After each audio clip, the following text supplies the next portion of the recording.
সকালের বেঁচে যাওয়া ২টা রুটি ছিল। এই রুটি ২টা এখন ভেজে দিলে তো কেউ আর খাবে না। তাই বুদ্ধি করে এই নাস্তাটি বানিয়ে দিয়েছি। সবাই অনেক মজা করে খেয়েছে।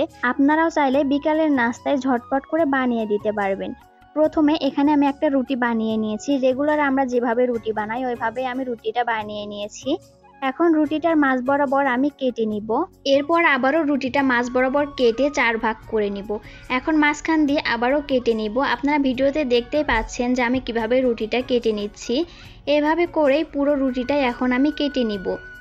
পুরো রুটিটাই আমি এইভাবে করে কেটে নিয়েছি। এখন আমি নাস্তাগুলো বানিয়ে নিব। প্রথমে কেটে নেওয়া একটা রুটির পিস নিয়েছি। এইভাবে করে হাত দিয়ে ঘুরিয়ে ঘুরিয়ে আমি নাস্তাগুলো তৈরি করে নিব।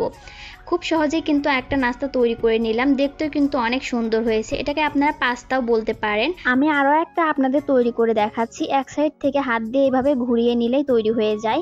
এভাবেই এখন আমি সবগুলো তৈরি করে নিব। ২টা রুটি দিয়েই কিন্তু অনেকগুলো পাস্তা হয়ে যাবে।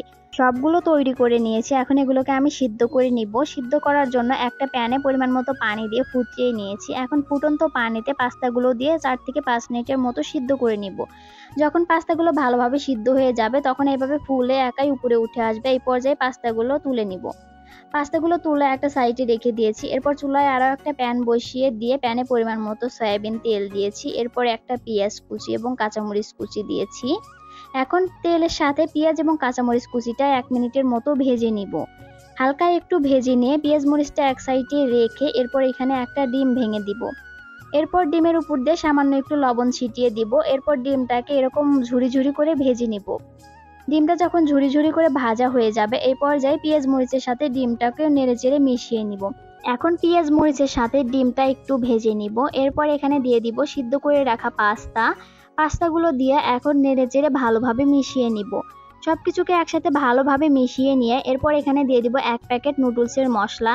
১ প্যাকেট নুডলসের মশলা দিলেই হয়ে যাবে। নুডলসের মশলাটা দিয়েছি। এখন আবারও নেড়েচেড়ে ভালোভাবে রান্না করে নিব।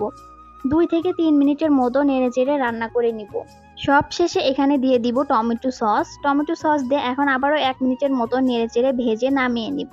আপনারা চাইলে এই পাস্তা রান্নাতে সবজিও দিতে পারেন। আমার হাতের কাছে কোনো সবজি ছিল না তাই আমি সবজি ছাড়াই রান্না করে দিয়েছি। সবজি ছাড়াও এই পাস্তা রান্নাটা খেতে কিন্তু অনেক মজা লেগেছে। আমার পাস্তা রান্নাটা হয়ে গেছে। এখন আমি নামিয়ে নিব। পাস্তাটা দেখতে কিন্তু অনেক লোভনীয় লাগছে। এছাড়া খেতেও অনেক বেশি মজা হয়েছিল। আপনারা বাসায় একবার হলেও রুটি দিয়ে এভাবে পাস্তা বানিয়ে খেয়ে দেখবেন, অনেক বেশি মজা হয়। ছোট থেকে বড় সবাই অনেক মজা করে খাবে। আমার আজকের এই সহজ পাস্তার রেসিপিটি আপনাদের কাছে ভালো লাগলে ভিডিওটিতে লাইক, কমেন্ট, শেয়ার করে দিবেন এবং ইউটিউব থেকে ভিডিও দেখলে সাবস্ক্রাইব করে দিবেন। ফেসবুক থেকে দেখলে ফলো দিয়ে পাশেই থাকবেন। আজকের মতো এখানেই বিদায় নিচ্ছি। ভালো থাকবেন সবাই। আল্লাহ হাফেজ।